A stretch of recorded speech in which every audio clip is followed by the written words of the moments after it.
Welcome to chess, ladies and gentlemen. Or should I say the Alireza Firouzja show? Man. So Alireza, he is really playing some chess right now, man. He's 3-0. I mean, you guys have been seeing, I've been posting all these clips and stuff like that of him playing his games, and his reactions, and his, quiet. This is a library type thing. You had to be there. Anyways, I appreciate you guys very much for stopping by, taking a look at my video, of course. So, yes, I do have a lot of languages to speak right now for all of my people around the world.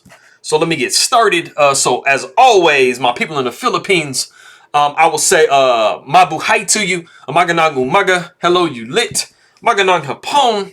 Masaya ko makinig muli. Maraming salamat po sa nanonood ng aking my video. I appreciate you guys very much for stopping by. I'm just saying greetings in all of these different languages. Anybody who is coming from Iran, or who does speak Farsi or also Persian, I will say salam, khayli mamnoon. Appreciate you guys very much for stopping by. Anybody who is from France or who does speak French, I will say bonjour to you. Bon petit déjeuner. Ça me fait plaisir de te voir, mes amis. Merci beaucoup. Appreciate you guys very much. Anybody who is coming from Russia, I will say privyet, kakadela, spasibo for coming by and taking a look at my video. If you guys are ready to go, hold on. My contact, hold on, let me get it right. Okay, because it's kind of blurry. It's blurring me up some. Okay, that's much better. Got him! Alright, man, if you guys are ready to go, let's take a look and see what we have for this game, man.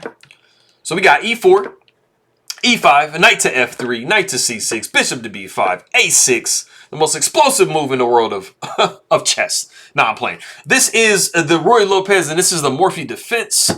And this is just Morphy's way of dealing with it. And he was not the first person to play it, but he's by far the most famous person to have played it. And it's basically just asking his bishop what it wants to do. You are wanting to try to undermine this knight so you could try to grab a free pawn. The bishop does come back to a4, just keeping the tension. We do see knight to f6, and then we do have castles by white, and then bishop to e7 for black. And of course, as you guys are familiar, knight taking e4 is not a free pawn. You will be looking at d4, and you are trying to rip open this position with this king stuck in the center of the board. So there is no worries for white. It's very similar to the Berlin. So anyways, backing up to what we had, we did see bishop to e3. We see rook over to e1.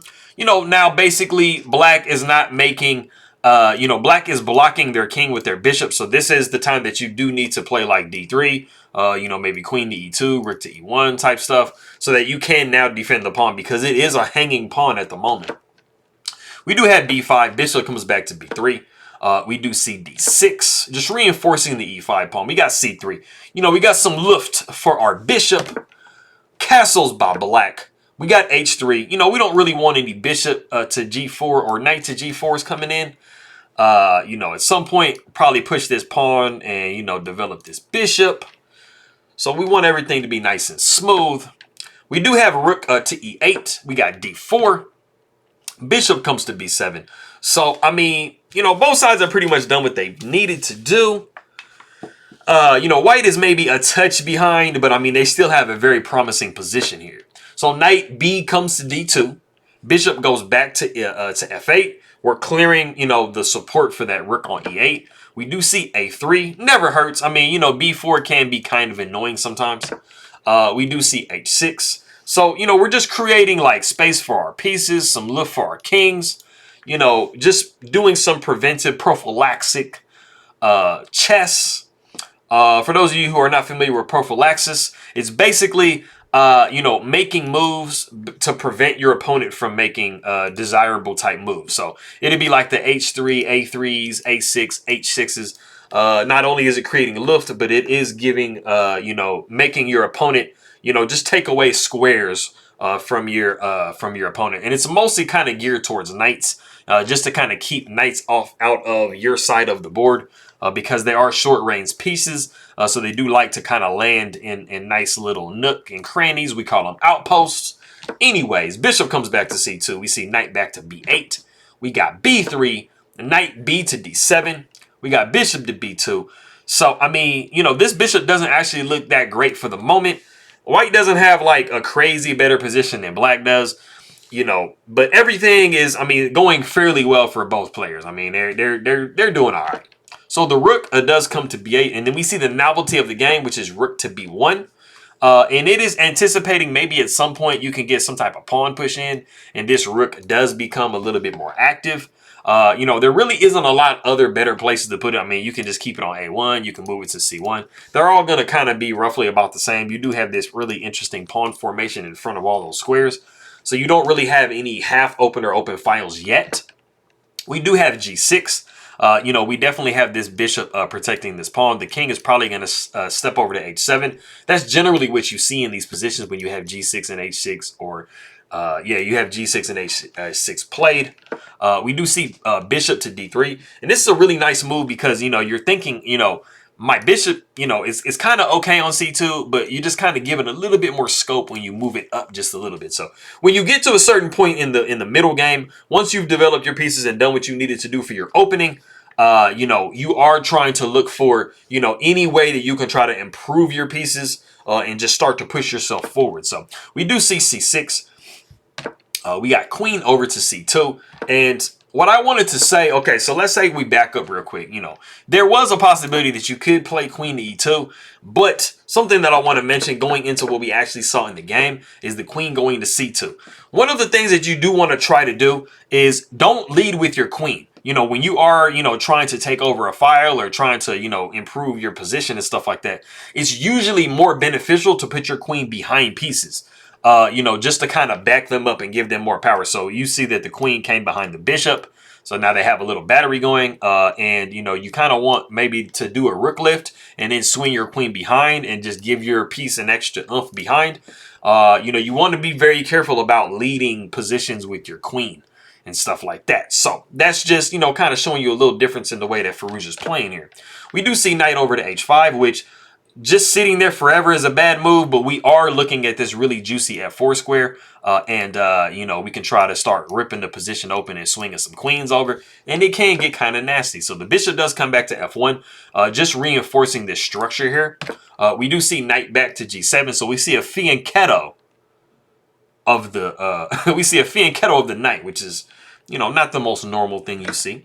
Pawn takes E5, pawn takes E5, and then we do see C4. And something like I want to show you guys. Let's back up real quick.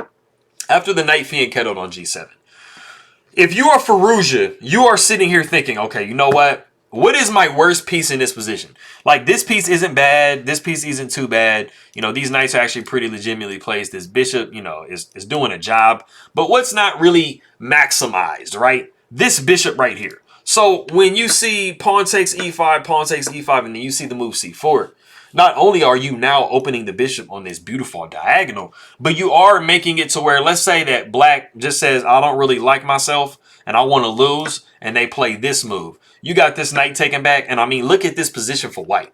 Both of the bishops are doing something really great. I mean, you have this file that you can swing this rook to, and you pretty much just got everything you could ever possibly imagine from this position as white. So black is not going to do that. But like I said, we do see C4. And this is why you see black play rook to C8. They are not trying to help white. Make sure whenever you're playing your game and you're thinking about, you know, going into trades or taking pieces and stuff like that, that you are not helping your opponent better their position, because then you'll lose. It's a 1+1+2 scenario. So we do see rook B to D1. Queen comes over to E7. You know, you notice that this rook was opposite this queen, and the queen is now sidestepping that. We do see C5, which seems like it gives away a pawn, because you're like, wait a minute, knight and queen, knight and queen together. That's not really, I mean, that's just giving a pawn away. But you do get your pawn back after knight takes E5, because this bishop is holding. The knight comes back to D7, and we have actually reached a point in the game that there's a really, really beautiful move that Firouzja played in this position. I want you to go ahead and pause the video and see if you can guess this move. If you do, you're going to be a super gangster. Go ahead.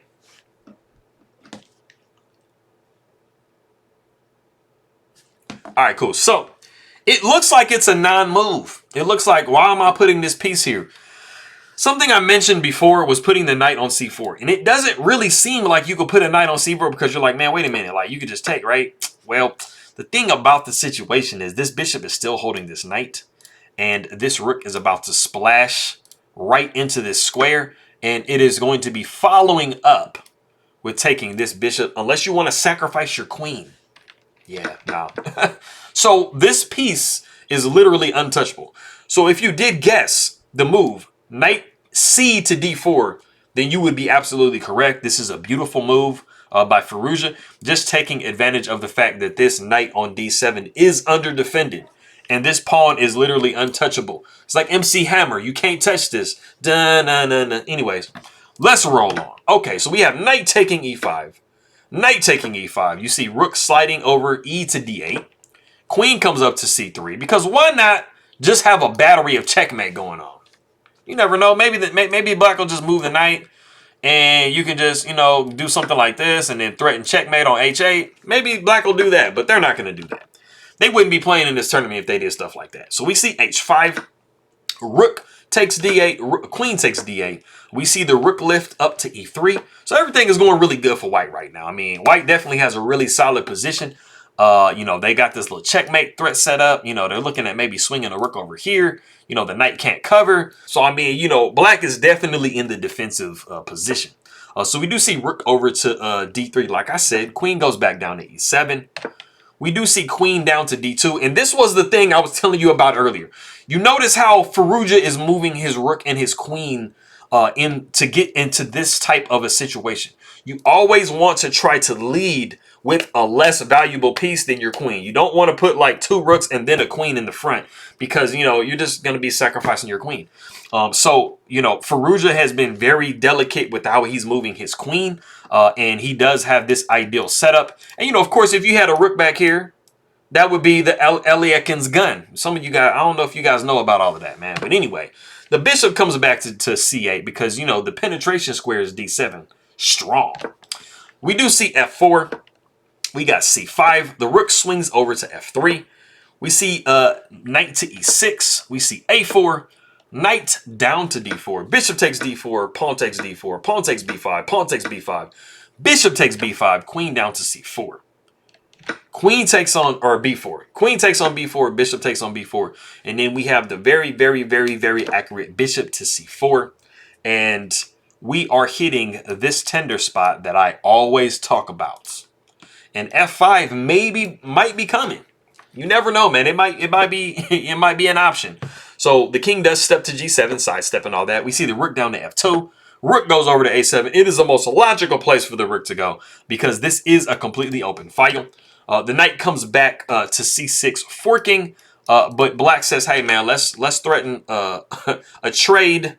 Let's at least get one of my pieces out of the way. One of the best moves you can make is a check. So that is what we see. Rook comes down to f1. Rook takes f1. King takes f1. And then we actually see a really nice move from Predke. And it is bishop down to d2. You are just taking advantage of the fact that this pawn cannot be defended legitimately. And there is a big difference between this move because you can just push e5. So you have to be very careful about the way that you attack pieces. It is usually generally better to attack them from behind, especially if they're pawns, because pawns cannot move backwards. I mean, you know, you really like, you know, for this pawn to be back here and then you could just move your king up and you're all good. So we do kind of see some back and forth real quick. The king comes up to e2. Bishop takes on f4. We see king up to d3. Bishop down to d7. We do see, you know, so we get in positions where, you know, white and black, they really can't hold certain pawns, so they'll just drop it. Knight takes d4. You do see g5. King sidesteps over to c3. We do see bishop to e5, trying to pin the knight, trying to prevent black from being able to come in front of this pawn and start marching up. Bishop comes down to e2. We see g4, pawn takes g4, pawn takes d4, and we see now king up to c4. The king comes to f6, and then we do see king to d5. And it is not a world better for white here, but you are in a definite good position as white. The major thing that you're considering is the fact that this king is a little bit more dominant than this king. And there is not a lot that is stopping this b pawn. So bishop comes back to c8. in an effort to try to redirect, to try to make it a little bit harder for this pawn to push, we do see b4. Bishop comes to b7 with check, but this does allow knight to c6 blocking. And you are in a pin, but it's not really something that black can really exploit. You do see g4 or g3, b5. Bishop comes back to c7, but this does allow the king to step to c5. And you guys can see how active this king is compared to this king. It's much more active, and it is forcing this pawn forward. So black is really running out of options. The king comes to g5. We see e5, which looks like it throws a pawn away, but I mean, you're just really, you know, moving. Not only are you gaining a bishop, but you're kind of clearing the way for this pawn to continue to move forward, because everything is centered around promoting this pawn and forcing black to have to give away some pieces. The king comes down to f4. We see bishop to f3, king to e3, and now we see b6. And unfortunately, this does trap black's bishop. There is nowhere for this bishop to go now. The bishop goes back to b8, but like I said, I mean, the knight is just going to take on b8. Bishop takes f3, but you have to be very careful in this position that you do not capture back, because then you are in a really, really tough position, and you guys are going to be queening at the same time, and it fully complicates the game. So instead of that, we do see the knight coming back to c6, blocking this diagonal, you know, this pawn is going to be promoted. Bishop takes on g2. We see b7. And this is all about tempi. And then we see bishop up to e4. And then we see pawn to b8 with queens. And, I mean, this is a really nice position. We see the move g2. And then we see the super accurate. It's not the only move, but it is a really beautiful move. And these all center around the same idea. We do see queen to b2. And it looks like, wait a minute, why are you moving queen to b2? Because that just allows castling. Well, it's in this position that Predke does resign the game. And he resigns the game because of if you do promote your pawn to a queen, you do see queen to d4 with check. And so that is why I said it's not the only move. You could have went queen to b6. You could have went queen to b3 with check. You could have went queen over to b4. Any move that allows you to take over this square is where you can go legitimately, and you can prevent the pawn, because you will be skewering the pawn, the queen through the king. The king has to move, you know, you're just picking up the queen and you're winning the game. So that is that game. It was a 60-something move game, so I didn't plan on going this long. But hey, man, you know, I just wanted to make sure I covered everything thoroughly, so not too crazy bad. I appreciate you guys very much. Merci beaucoup. Khayli mamnoon. Spasibo. Mermin salamat, the king Makai Bigan. And I will see y'all next time.